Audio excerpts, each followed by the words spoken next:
Nos acompaña Jorge Luis Hidalgo, es consultor energético.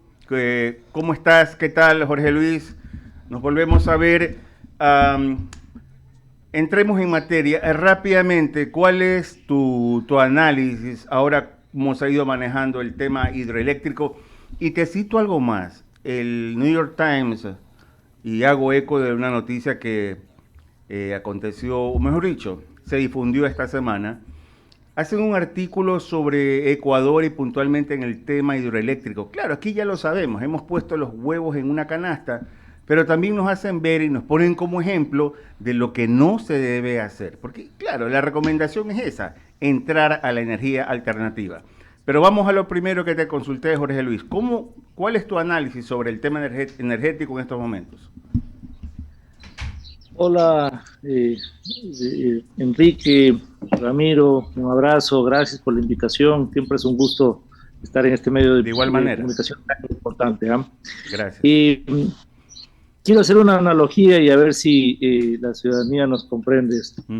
Usted se imagina al ministro de Energía de Qatar y a los analistas y periódicos en alrededor de ese país diciendo que el problema de Qatar es que tiene mucho gas natural y que ese es el problema que ellos tienen, que han apostado al gas natural y que tienen mucho gas. El Ecuador es un país bendecido en varios recursos y estoy de acuerdo que hay que diversificarlos, pero partamos de una cosa: el potencial que tiene el país de recursos hídricos es enorme, y que no nos vendan la idea de que la hidroelectricidad de pequeña y mediana escala no es energía renovable. Es tan energía renovable y es hasta mejor que la energía solar e incluso la energía eólica, por el impacto que es menor, porque es más barata, además, compite con mejores precios y porque es estable. Uno tiene una producción 24 horas al día en comparación, por ejemplo, a la solar, que tiene evidentemente solo una producción en las horas de sol que tiene el día, es decir, en la noche no produce. Entonces, cuidado, entremos en un sesgo Ya. donde pensamos de que porque otro país le está yendo bien con energía solar, el Ecuador está demasiado expuesto a las hidroeléctricas, y ese es un error. El Ya. Ecuador es un país en esos recursos. Ahora, es verdad que tenemos que hacer una diversificación de recursos, pero es que en el Ecuador no es un problema de las hidroeléctricas, el problema es el déficit de inversión. La demanda creció y la oferta no creció. La oferta se estancó en el 2000, me parece que fue 2015, no sé si estoy claro con los tiempos, que fue Coca-Cola Sinclair cuando entró en operación, y se ha ido incrementando la demanda mucho, de una forma mucho más exponencial de la que se la venía planificando. Antes se pensaba que crecía 3%, ahorita está creciendo entre el 5 y 6%. Correcto. Jorge Luis, aquí tiene que ver el tema demográfico, es lo que interpreto, porque revisaba también cifras del Instituto Nacional de Estadísticas y Censo y el INEC, y como hablaste hace un momento, la demanda, mi impresión, me corriges, parece que va de la mano también, porque algo que tampoco entiendo es, si en papeles tenemos 8.000 megavatios para trabajar con ellos, pero en la práctica la demanda es de 4.000 megavatios. Lo que no entiendo, Jorge Luis, es por qué hablamos de 8.000 megavatios en papeles. ¿Cómo lo interpretamos o cómo analizamos esto? Sí, a ver, excepto las energías termoeléctricas, Ya. y no todas, sino algunas, usted tiene una capacidad. El ejemplo más claro probablemente es la barcaza. La barcaza dice: yo tengo 100 megavatios, ¿no es cierto?, de potencia, y en teoría, si se le pone el combustible para completar esta necesidad de quema de combustible para producir esa electricidad, va a producir de forma estable 100 megavatios. Ya. La barcaza es una excepción porque ha estado bastante intermitente en su generación, pero otras termoeléctricas sí funcionan de esa forma. Entonces, usted decide cuánto le va a agregar al componente de generación a través de el intercambio de combustibles o la quema de combustible. Pero en las renovables, por ejemplo, el Coca-Cola Sinclair está diseñado para 1500 megavatios. Entonces usted podría generar 1500 megavatios, pero para esto necesita el recurso que es agua. Ya. Entonces, si cae esa cantidad de caudal, como es evidente que eso ha pasado, ya no puede, por más de que tenga la capacidad de crear o de generar 1500 megavatios, generaría 300, 400, 500 megavatios dependiendo de la disponibilidad del agua. Por eso es que la energía renovable se complementa con la energía no renovable, que tiene que tener una función de flexibilidad para reemplazar esa insuficiencia que le da la energía renovable en horas pico, en momentos de estiaje o en diferentes, digamos, escenarios no previstos. Sin embargo, insisto en esto, Ya. el Ecuador se ha quedado estancado porque no es algo nuevo, se nace y los buenos técnicos ecuatorianos evidentemente hacen análisis históricos, ya saben cuándo va a haber estiaje, ya, se, ya hacen simulaciones obviamente para saber cuánta generación adicional nos falta y por eso es que se concluye que nos faltan 1080 megavatios, pero yo espero que entiendo que más o menos está alrededor de los 1400 megavatios ya. La ministra mencionó 1800 megavatios. Ok. Estamos dialogando con Jorge Luis Hidalgo, es analista energético y nos pueden sintonizar a través de nuestras redes, en Instagram, en Facebook, en Twitter, en la cuenta X, en YouTube, a través de la página de CNT y quienes nos van sintonizando por radio a través del dial 98.9 FM y 99 Qué Buena Radio. Continúa la entrevista a Ramiro Cepeda. Jorge Luis, ¿qué tal? Buenos días. Abrazo, Ramiro, qué gusto. Bien, está claro que lo que se necesita para capear y estructurar un país energéticamente sostenible es un portafolio de opciones, que cuando no funcione una, funcione otra, y que cuando funcione la más barata, las otras estén a la espera de las necesidades que vengan. Es el resumen, ¿verdad? Sí, pero reforcémoslo con varias cosas. El Ecuador tiene que entrar en una dinámica de seguridad energética nacional, y ahí aprendamos un poco lo que está haciendo Trump. Es decir, el enfoque tiene que ser como primero el Ecuador, primero desarrollamos nuestros recursos, primero aprovechamos nuestras potencialidades. Es decir, si el Ecuador es bendecido con recursos hídricos, es evidente que lo que primero tenemos que hacer es fortalecer los recursos hídricos. Yo veo que mucha gente se queja, incluso el exministro Goncalves se quejaba mucho de las hidroeléctricas, pero las hidroeléctricas han sido el motor económico de este país, con Paute, con Mazar, con Sopladora, con incluso con el Coca-Cola Sinclair. No podemos ser ingratos, digamos, con la generación. Sí, pero a ver, ahí lo voy a detener porque quiero entrar exactamente en eso. Está claro que un carro para andar necesita sus 4 llantas estén bien, y estas serían las hidroeléctricas para estar gráficamente en el ejemplo. Pero cuando hay un tubo bajo, entiéndase la sequía, ya tiene que coger la llanta de emergencia, y la llanta de emergencia tiene que estar inflada, a disposición y en óptimas condiciones. Y yo creo que por donde iba el ministro o cualquier gente con sentido común, no es desatender lo que ya existe ni no potencializarlo, sino tener capacidades de sustitución al momento, al día, y bien mantenidas. Entonces yo creo que ese es el concepto. De acuerdo, y por eso es que se necesita fortalecer nuestra seguridad energética nacional con un plan de este tipo. ¿Por qué? Porque como bien usted menciona, y además yo ya acuñé su frase, o no me acuerdo de quién fue, pero entiendo que fue suya. Es mía, y estoy esperando los royalties, Jorge Luis. Del Chulco, que ya vamos a hablar de esto. Fíjese usted que el complemento tiene que ser la termoelectricidad. Y en termoelectricidad usted tiene varias alternativas: generación con diésel, generación con gas, generación con búnker, incluso hay hasta alguna pequeña generación con GLP. Entonces usted dice, bueno, tengo que complementar, porque es obvio que las renovables tienen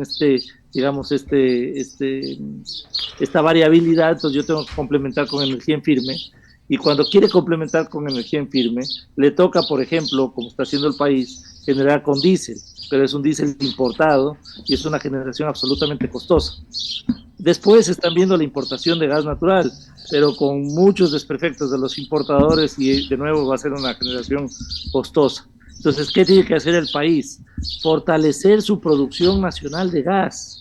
No hay país petrolero en el mundo que no tenga gas natural. Y ahí me quiero referir a otro ex ministro, como el ministro René Ortiz, que dijo una barbaridad. Dijo que el país, que el Ecuador, esto lo puede recoger en la prensa, era un país solo petrolero y no gasífero. Pero es que no hay país petrolero en el mundo que no tenga gas. Y no solo eso, el país se da el lujo de quemar 140 millones de pies cúbicos de gas en la Amazonía ecuatoriana, en el nororiente, y también se da el lujo de no explotar y retrasar y hacer que se caigan licitaciones, como la de Campo Amistad, para aprovechar un potencial enorme de gas, que ahora sí ya no lo digo yo, como lo decía antes, sino ya hay empresas como una empresa australiana de mucho prestigio que ha hecho sísmica y ha hecho análisis geofísicos en toda la costa ecuatoriana, pagadas obviamente por el gobierno ecuatoriano, ya lleva un par de años trabajando, donde declara ya de forma concreta y concisa que el potencial de gas de Campo Amistad, de producción nacional y de toda la costa ecuatoriana es enorme. Pero aún así, ahí entra ya otro actor que no es técnico, sino entra, yo lo digo con todas las palabras y me hago cargo de lo que digo, la mafia de los importadores de combustibles en el Ecuador, que no han permitido que se desarrollen proyectos o licitaciones con éxito de aprovechamiento de energías en el Ecuador. Por eso se ha caído 3 veces la licitación de Campo Amistad, 3 veces la de gas de mecheros, y permanentemente sufren retrasos estas licitaciones, pese a que es lo más conveniente para el país, porque estamos hablando de 70-80% más barato que la importación. Sí, Jorge Luis, yo quiero hacerle una pregunta puntual. Escuché a un candidato cuyo nombre no me recuerdo porque si no lo citara, decir que el tema energético se ha solucionado porque ha llovido y no por la gestión gubernamental. ¿Es esto cierto o es una verdad media que termina siendo una mentira completa? Es una verdad a medias. A ver, primero los candidatos, y yo no quiero entrar en temas políticos, pero sí... No, y por eso le he citado el concepto. Sí, creo que sí hay que poner el ojo, antes de contestar su pregunta, a los candidatos que hablen de frente sobre la mafia de los importadores de combustibles y sobre todo sobre su plan de seguridad energética nacional. Entonces yo sí me permito sugerir esto. Y también uno no puede desconocer, y ahí tal vez es la diferencia entre una posición política y una posición técnica. Y obviamente a mí me van a criticar por esto, pero yo no puedo desconocer el esfuerzo que ha hecho este gobierno. La ministra, contra todo pronóstico, la ministra Manzano logró que se retomen las negociaciones de compra de electricidad de Colombia, que nos venden a precios usureros de chulco, como ya lo vamos a mencionar, que eso lo acuñé de usted, y a partir de ahí logramos evitar apagones, que ese era uno de los objetivos más de corto plazo. Ha recuperado hidroeléctricas como Toachi Pilatón, que entiendo que ya son 120 megas de potencia que están disponibles. Mal o bien, estas barcazas inestables que tienen intereses de quedarse 10 años y no 18 meses, han aliviado, digamos, las necesidades energéticas del país. Se ha plantado fuerte con empresas como Progen, por ejemplo, que le está fallando al país, pero ha hecho una gestión de defensa de los recursos nacionales. Vea, puede caerle bien o no la ministra, pueden tratar de por temas políticos, desprestigiarla, pero yo no puedo dejar de hablar de este tipo de cosas porque sería una insensatez. Ahora, es importante que el país tenga 2 objetivos en este desafío energético. El primero, que más o menos se está gestionando y cumpliendo, y es verdad que las lluvias han ayudado a que se alivien estas posiciones, pero hay que evitar apagones. Entonces, en cierta forma, eso está controlado. Veamos hasta abril si logramos evitar esos apagones. Pueda que tengamos desafíos ya menores y puntuales, pero todavía creo que estamos en riesgo. Entonces, objetivo 1, digamos, está bastante más o menos gestionado. Objetivo 2 es cómo saco a los chulqueros del sistema. Porque yo no me puedo quedar con los chulqueros, no me puedo quedar con la generación de Colombia a 30, 40 centavos el kilovatio. ¿Cómo formalizo el tema energético? ¿Perdón? ¿Cómo lo formalizamos? Porque Sí, cuando usted cae en el chulco es porque está cayendo en la informalidad o en la desesperación. Exactamente. Entonces el plan no debe ser ya evitar apagones, sino fortalecer más generación con hidroeléctricas, entiendo que firmó, por ejemplo, la ministra el proyecto de Billonac, son 110 megavatios más, con más generación renovable, con mayor participación privada en la generación termoeléctrica, con el fortalecimiento de producción nacional de gas y también con la gestión de consumo, porque usted también tiene, por ejemplo, y esto es un absurdo, que todos los años se hablan, pero no se toman decisiones, de la iluminación LED, de la iluminación del alumbrado público. Si usted cambia toda la iluminación de alumbrado público, al menos tiene una oportunidad de ahorro de 300 a 400 megavatios. Entonces no solo se trata de aumentar generación, sino también de disminuir el consumo. Exacto. Entonces, al final del día, creo yo que tenemos que partir de entender que el país, que el Ecuador es bendecido en recursos, que lo que nos falta es gestión de esos recursos, pero de ninguna manera nos estamos quedando ya sin recursos, tenemos un potencial 20, 30 veces más grande. Además, tenemos que entender y no ser ingenuos que aquí hay actores políticos y geopolíticos. Por ejemplo, yo estoy asesorando a varias empresas en temas de nuevos proyectos hidroeléctricos privados y han aparecido un montón de ONGs para boicotear esos proyectos, diciendo que una energía renovable como la hidroeléctrica de pequeña escala va a contaminar los ríos, le van a dañar esto, le van a dañar el otro. Y como no sé quién las financia, y están muy bien financiadas estas ONGs, sí puedo decir con claridad quiénes se benefician de su trabajo. ¿Y sabe quiénes se benefician? Generadores eléctricos privados de Colombia que quieren seguir con el negociazo de venderle electricidad a Ecuador, y son privados.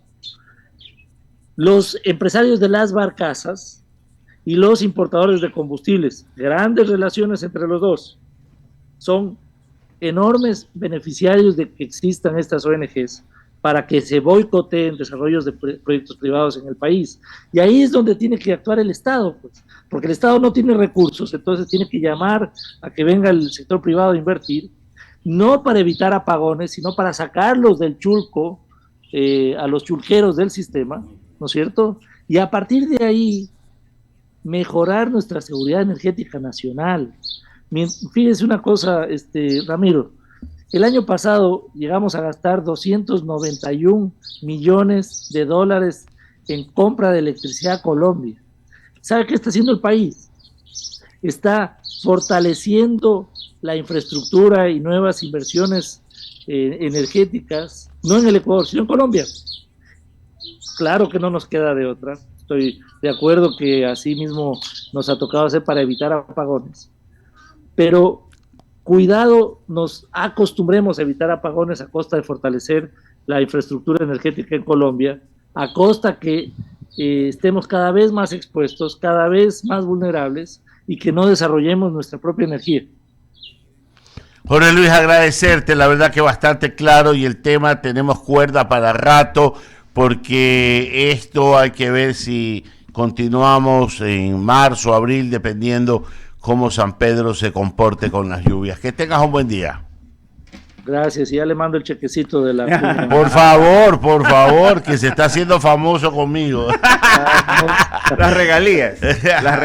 Buen día, Jorge Luis, que estés muy bien. Un abrazo. Bolito, abrimos el espacio de las menciones publicitarias.